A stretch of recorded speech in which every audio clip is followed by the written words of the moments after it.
Imagine this.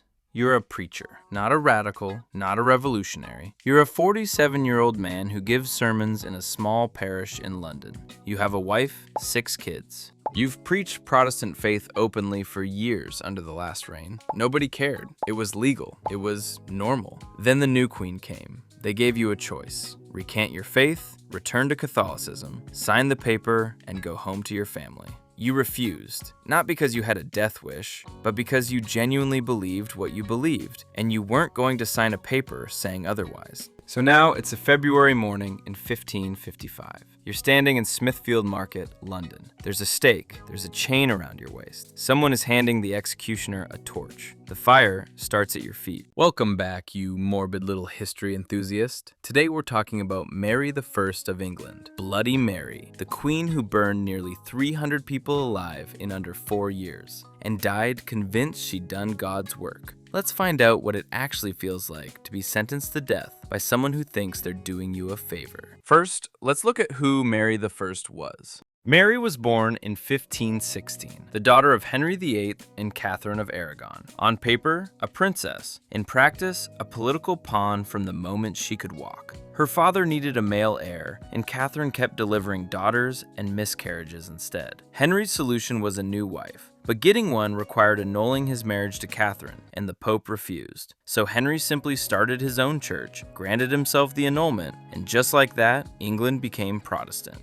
Mary, at 17 years old, was declared illegitimate, not a princess anymore, just Henry's bastard daughter. She was stripped of her title, separated from her mother, and forced to serve as a lady-in-waiting to her own infant half-sister. Catherine died alone in 1536, and Mary was never allowed to visit her, not once. So what do you hold on to when everything's been taken from you? Mary held on to her faith. Catholicism was the one thing Henry couldn't legislate away from inside her head. It became everything: her identity, her grief, her purpose, her armor. Keep that in mind. It explains everything that comes later. She spent the next decade in varying degrees of house arrest, poverty, and political irrelevance. Then Edward VI, her Protestant half-brother, died young. Then Lady Jane Grey, the Protestant replacement, lasted 9 days before Mary rode into London with an army of supporters and took her crown back through sheer political will. No husband, no male protector. England hadn't seen a ruling queen before. Most people assumed she'd be a figurehead. They were wrong. Within 6 months of taking power, Mary repealed the Protestant reforms of the previous 2 reigns and restored Catholicism as the official religion of England. Fine, monarchs changed state religions. That was Tuesday in the 16th century. Then she revived the heresy laws. That's where it went wrong. Under heresy law, refusing to accept Catholic doctrine wasn't just a religious difference. It was a crime, punishable by death. Specifically by burning. Because the church couldn't technically shed blood, fire was considered the merciful loophole. The first burning was February 4th, 1555. John Rogers, a preacher, burned at Smithfield while his wife and 11 children watched from the crowd. That's not a detail that gets easier the more you think about it.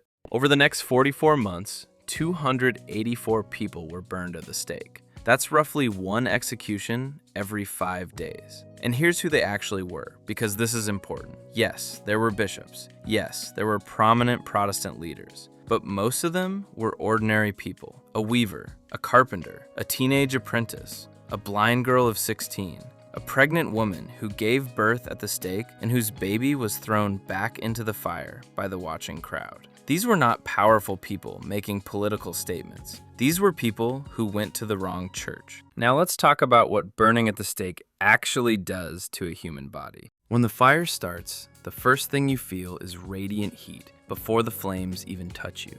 Your skin begins to blister at around 48 degrees Celsius. The fire reaches your body somewhere between 600 and 1,000 degrees. Your nerve endings, the ones responsible for pain, are destroyed in the first few seconds of direct contact, which sounds like mercy until you realize it takes several minutes to die and the nerve endings in your face and upper body are still intact while your lower body is already gone. Smoke is actually the bigger killer. Carbon monoxide and toxic gases from the burning wood flood your lungs. Your oxygen supply drops. You lose consciousness somewhere between 2 and 7 minutes in, depending on wind direction, how the fire was built, and whether anyone had the decency to tie gunpowder around your neck to speed things up. Some of Mary's victims got the gunpowder. Most didn't. Your body doesn't burn evenly. Fat ignites. Muscle chars. Bone is the last thing to go, which is why executions took 30 to 40 minutes to complete, and why the crowds had a lot of time to watch. The fat in your body actually accelerates the burning once it catches. You become,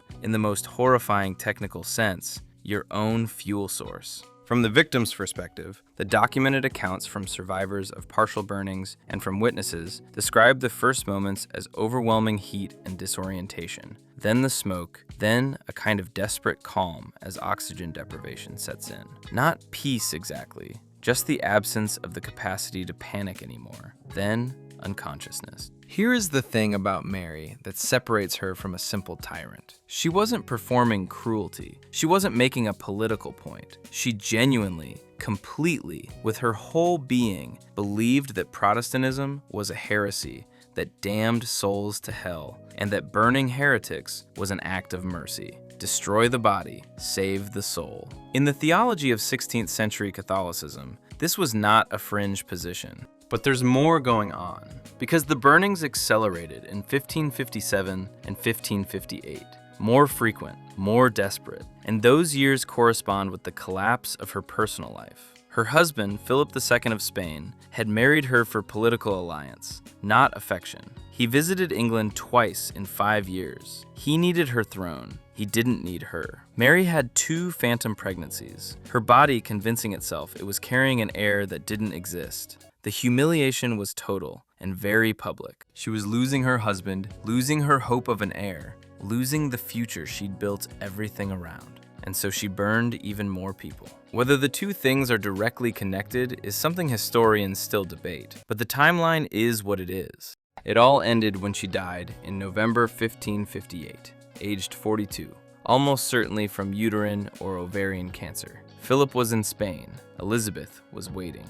Within a year, her Protestant half-sister had reversed nearly everything. England returned to Protestant, and the burnings stopped. 284 people burned for a religious restoration that didn't outlast her by a single season. Her name became a synonym for cruelty, and eventually, a cocktail. Here is the part of this video that is going to make you uncomfortable. Henry VIII executed somewhere between 57,000 and 72,000 people during his reign. He dissolved the monasteries, destroyed centuries of religious infrastructure, executed 2 of his own wives, and declared himself the head of the church because the Pope wouldn't let him get a divorce.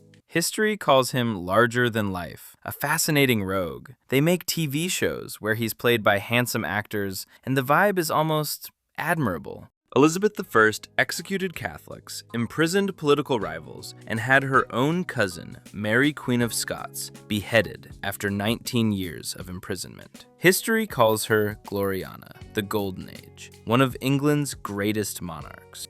So why is Mary the Bloody One? Partly because John Foxe published his Book of Martyrs in 1563, 5 years after Mary's death, under Elizabeth's reign, with full royal encouragement. It was Protestant propaganda on a massive scale, detailed accounts of every burning, illustrated, distributed widely, read from pulpits across England for generations. It shaped how England remembered Mary for the next 500 years. History is written by the winners. Elizabeth won, Mary lost. And the losers get the villain edit. Does that make Mary innocent? No. 284 people burned alive is 284 people burned alive, regardless of who's writing the history book. But it does make the story more complicated than the name Bloody Mary suggests. Compare that to the Spanish Inquisition, which England used for centuries as the gold standard of Catholic brutality. The Spanish Inquisition executed roughly 3,000 to 5,000 people over 350 years.